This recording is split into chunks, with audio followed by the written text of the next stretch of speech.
नमस्कार, मैं वंदना शर्मा ज्ञान संजीवनी के YouTube चैनल पर आप सभी का हार्दिक स्वागत करती हूँ। श्रावण मास की आप सभी को ज्ञान संजीवनी की तरफ से बहुत बहुत शुभकामनाएं। हम यही प्रार्थना भोले भंडारी से करते हैं कि वो आप सभी की मनोकामना पूर्ण करें।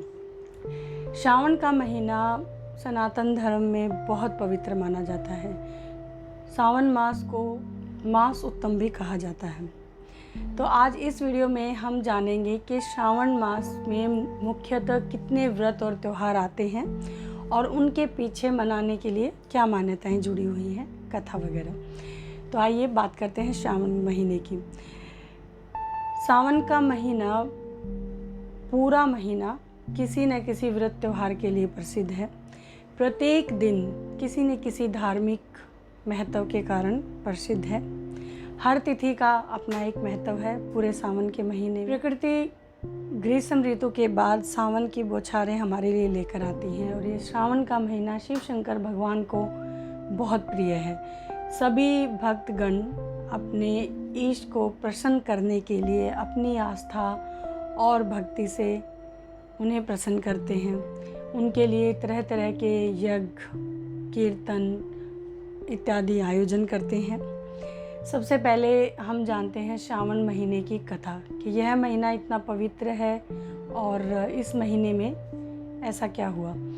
यूँ तो शास्त्रों में और अलग अलग मान्यताओं के आधार पर अनेक कथाएं हैं, किंतु आज हम एक छोटी सी कथा जानते हैं। श्रावण मास की एक कथा जुड़ी है एक शिव भक्तनी से, जो शिव की परम भक्ति, और जब उस स्त्री की शादी हुई, उस महिला को विवाह के बाद पहले सावन में शिव शंकर भगवान को जल अर्पित करने के लिए, जल अभिषेक करने के लिए प्रतिदिन मंदिर में जाना था। लेकिन उसकी सास, जो कि स्वार्थी थी और जो हमेशा यही चाहती थी कि मेरी बहू मेरी हेल्प करे, मेरे घर का कार्य करती रहे, तो उसने कहा कि क्यों फालतू में तुम अपना समय नष्ट करती हो, मंदिर जाओगी आओगी, इतने में तो घर के सारे कार्य निमट जाएंगे।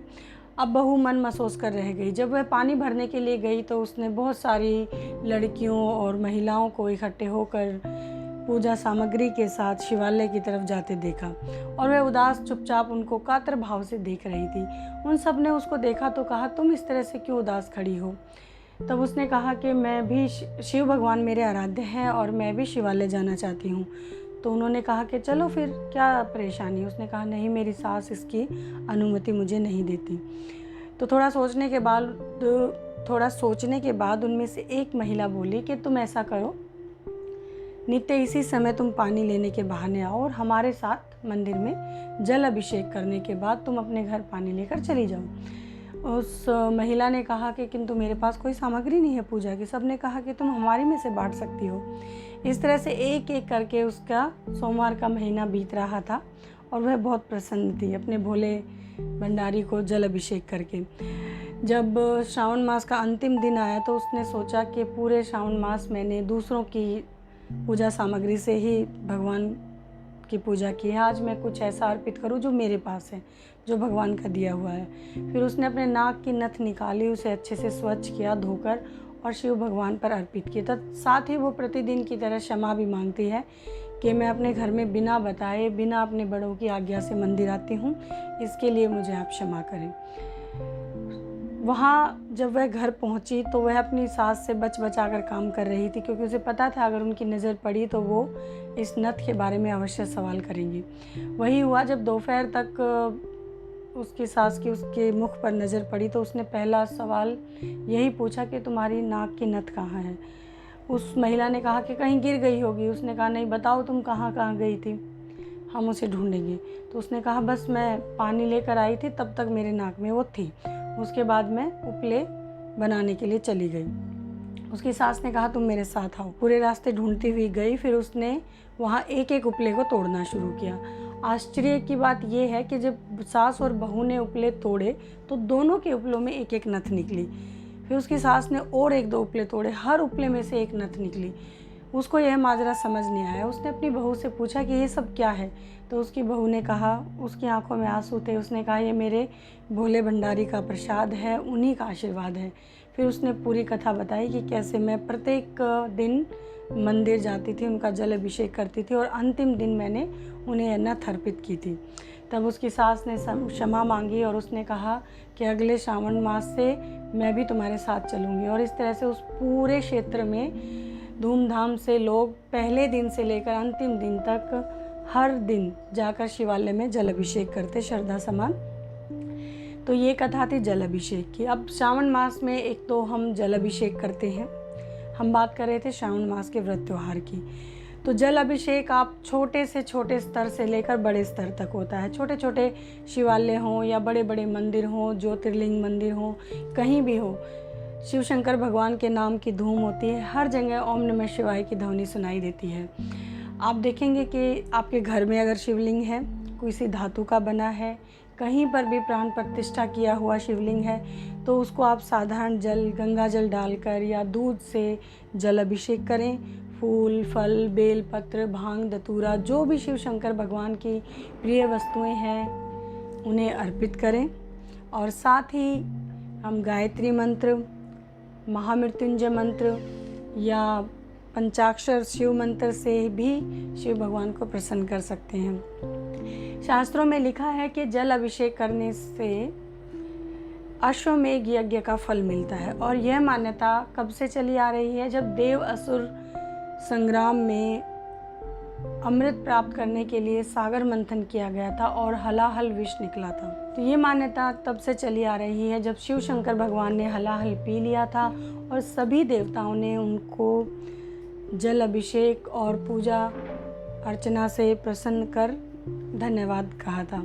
तो तभी से यह मान्यता चली आ रही है, क्योंकि उस समय श्रावण का ही महीना था, तो इसलिए हर श्रावण के महीने में जल अभिषेक करते हैं। तो शिव भक्त पूरे साल कोई भी पूजा अर्चना, व्रत इत्यादि नहीं करते, वो केवल श्रावण मास में प्रतिदिन जल अभिषेक भी करें तो उन्हें उतने ही पुण्य की प्राप्ति होती है। इसी तरह सावन के महीने में हम सोमवार के व्रत रखते हैं, जो शिव शंकर भगवान को बहुत प्रिय है। पूरे साल आप व्रत रखें ना रखें, लेकिन सावन के महीने में मुख्यतः 4 या कभी कभी 5 सोमवार पड़ते हैं। ये सोमवार आप अवश्य करें और बहुत अधिक पुण्य की प्राप्ति होती है, मनोकामनाएं पूरी होती हैं, भोले भंडारी जल्दी प्रसन्न होते हैं। इसी तरह से बहुत सारी जगह पर कावड़ लाने का प्रचलन भी है उत्तर भारत में, विशेषतः हरिद्वार इत्यादि ऋषिकेश से जल उठाया जाता है और ये पैदल यात्रा होती है।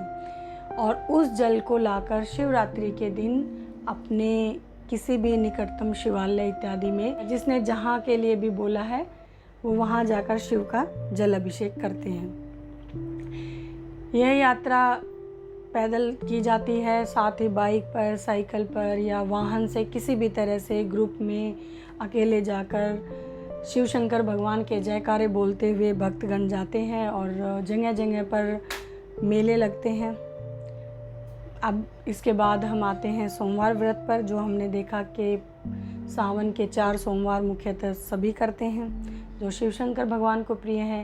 इसके बाद श्रावण मास में पड़ने वाले हर मंगलवार को मंगला गौरी व्रत किया जाता है, जिसकी पूरी विधि आपको ज्ञान संजीवनी के YouTube चैनल पर मिल जाएगी। सावन की कृष्ण पक्ष की पंचमी को भैया पाचे का व्रत होता है, शुक्ल पक्ष आरंभ होता है।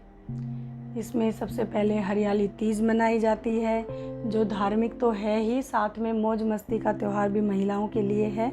महिलाएं सज धज कर 16 श्रृंगार करके सावन में झूले डाले जाते हैं, खेत में, खलियान में, बागों में, और तरह तरह के पकवान घर पर बनते हैं। जिन महिलाओं की शादी हुई है उनके लिए यह पहला सावन बहुत विशेष होता है और सिंधारा इत्यादि देने का रिवाज होता है। सावन के महीने में 2 एकादशी आती हैं। पहली एकादशी जिसे कामिका या पवित्रा एकादशी के नाम से जाना जाता है और दूसरी जो पुत्रदा एकादशी के नाम से जानी जाती है। श्रावण मास की शुक्ल पंचमी को नाग पंचमी की पूजा की जाती है। श्रावण मास की जब पूर्णिमा आती है तो श्रावणी अर्थात रक्षाबंधन, जो भाई बहन के प्रेम का प्रतीक है, स्नेह का प्रतीक है, वह बड़ी धूमधाम से मनाया जाता है। साथ ही श्रावण में महाशिवरात्रि का व्रत पड़ता है। महाशिवरात्रि पर जगह जगह मेला लगता है। इस दिन व्रत किया जाता है और शिव शंकर भगवान की पूजा की जाती है।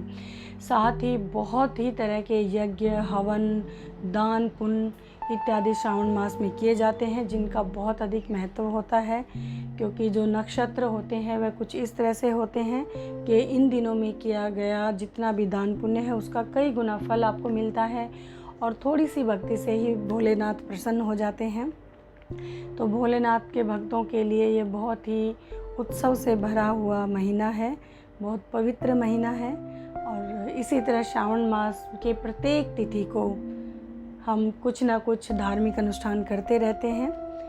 तो ये थी श्रावण मास के सभी व्रत और त्यौहार की जानकारी। आपको कैसी लगी और कुछ और अगर आप ज्ञान संजीवनी यूट्यूब चैनल पर देखना चाहते हैं तो हमें कमेंट करके अवश्य बताएं। साथ ही चैनल को लाइक, सब्सक्राइब और शेयर करना ना भूलें। धन्यवाद। नमस्कार।